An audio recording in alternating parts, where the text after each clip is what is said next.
بسم اللہ الرحمن الرحیم۔ السلام علیکم ورحمۃ اللہ وبرکاتہ۔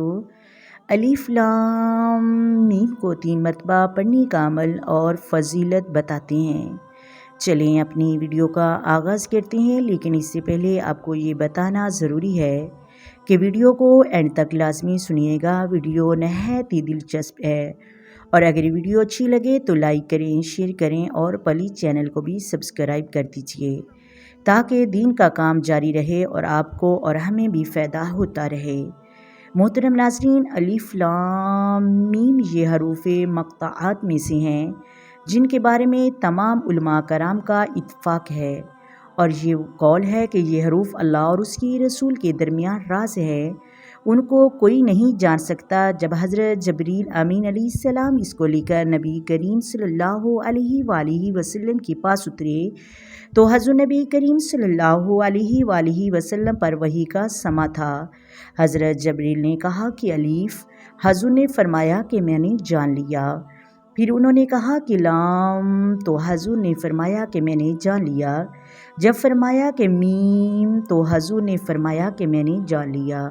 تو حضرت جبریل امین حیران ہو گئے اور کہا کہ یا رسول اللہ، میں لے کر آیا ہوں لیکن مجھے سمجھ نہیں آئی۔ تو حضور نے فرمایا کہ جبریل، یہ میرے اور میرے رب کے درمیان میں راز ہے، اور وہ راز ہے جو ملائکہ کو بھی نہیں معلوم، لیکن ان کی فضیلتیں بہت زیادہ ہیں۔ حضرت عبداللہ بن عباس سے روایت ہے کہ نبی کریم صلی اللہ علیہ وآلہ وسلم نے فرمایا کہ جو اس لوح قرآنی کو 3 مرتبہ روزانہ پڑھے گا، اس کے گھر سے جادو ٹونا بندش ختم ہو جائے گی، اور اس لوح قرآنی کو لوح شفا بھی کہا جاتا ہے، اور شفائے امراض عجیب و غریب فوائد کی حامل ایک خاص لوح ہے جو کہ ہر مرض سے شفا، مریض کو چھٹکارا اور نجات دلاتی ہے۔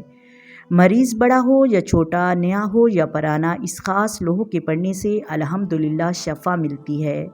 لوح شفا امراض اور مریضوں اور بیماروں کے علاوہ صحت مند دوست احبابی بیماریوں سے بچاؤ کے لیے حفاظت متقدم کے طور پر پہن کر ہر قسم کی جان لیوا اور مضر امراض سے محفوظ رہ سکتے ہیں۔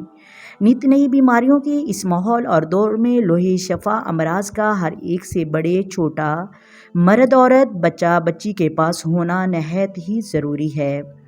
لوح شفا امراض کا خاص وظیفہ، یہ خاص وظیفہ لوح خاص دل کے ساتھ پڑھنے سے ہر مرض سے گارنٹی سے شفا ملتی ہے، بس یقین کامل شرط ہے۔ کیونکہ اٹھو تو اس یقین کے ساتھ کہ رحمان نے رحم کیا، کریم نے کرم کر دیا، اور رازق نے رزق لکھ دیا۔ محترم ناظرین، سمیع نے دعا سن لی، بصیر نے اشک ندامت دیکھ لیے، غفار نے معاف کر دیا، قدوس نے پاک کر دیا۔ محترم ناظرین، ہمیشہ ذکر کرتے رہنا چاہیے۔ اللہ تبارک و تعالیٰ کے نام کا ورد بہت ہی ضروری ہے۔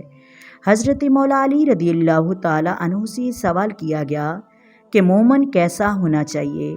تو مولا علی رضی اللہ تعالیٰ عنہ نے جواب دیا کہ مومن ہمیشہ ذکر میں مشغول رہتا ہے، وہ اللہ کی قدرت کے بارے میں بہت سوچتا ہے، نعمتوں پر شاکر ہوتا ہے، اگر کوئی بلا یا مصیبت آتی ہے تو اس پر صبر کرتا ہے۔ محترم ناظرین، حضرت علی رضی اللہ تعالیٰ عنہ کو نبی کریم صلی اللہ علیہ وآلہ وسلم نے نصیحت کی، جو آج محترم ناظرین ہمارے لیے بہت ضروری ہے، کیونکہ ہمارے اندر یقین کامل نہیں۔ تو حضرت علی رضی اللہ تعالیٰ عنہ کو حضور نبی کریم صلی اللہ علیہ وآلہ وسلم نے نصیحت کی، علی کامل مومن اور کامل ایمان تب ہوتا ہے جب اس میں 7 چیزیں پائی جائیں۔ نمبر 1، کمپلیٹ وضو کرنا۔ نمبر 2، عمدہ طریقے سے نماز پڑھنا۔ نمبر 3، اپنے مال کی زکوٰۃ دینا۔ نمبر 4، اپنے غصے پر قابو رکھنا۔ نمبر 5، اپنی زبان کو پابند رکھنا۔ نمبر 6، اپنوں گناہوں کا استغفار کرنا۔ اور نمبر 7، حضور کے اہل بیت سے محبت کرنا۔ اور یاد رکھنا، اچھا لباس تمنا اور آرزوؤں سے ایمان کامل نہیں ہوتا، بلکہ ایمان یہ ہے کہ دل میں خلوص اور اپنے ایمان پر تصدق ہونا، اور ایمان کی سب سے اعلیٰ اور درجہ شاخ زبان اور دل ہے۔ جب وہ لا الہ الا اللہ محمد رسول اللہ کہنے کے بعد اس میں چھپے ہوئے احکام پر عمل کرے، اور امام زین العابدین نے فرمایا، تمہیں پتہ ہے کہ مومن کی 5 نشانیاں ہیں نمبر 1، وہ تنہائی کے لمحات میں بھی خوف خدا کو اپنے دل میں رکھتا ہے۔ نمبر 2، محترم ناظرین، غربت میں صدقہ کرتا ہے۔ نمبر 3، مصیبت میں صبر کرتا ہے۔ نمبر 4، غصے میں بردباری اختیار کرتا ہے۔ نمبر 5، میدان جنگ میں ثابت قدم رکھتا ہے۔ امید ہے ویڈیو اچھی لگی ہوگی۔ اگر ویڈیو اچھی لگے تو لائک کریں، شیئر کریں، پلیز چینل کو بھی سبسکرائب کریں۔ آئیں مل کر درود پاک پڑھتے ہیں۔ الصلاۃ والسلام علیک یا سیدی یا رسول اللہ، الصلاۃ والسلام علیک یا سیدی یا حبیب اللہ، الصلاۃ والسلام علیک یا سیدی یا نبی اللہ وعلی آلک وصحابک یا سیدی یا محمد رسول اللہ۔ محترم ناظرین، اللہ حافظ۔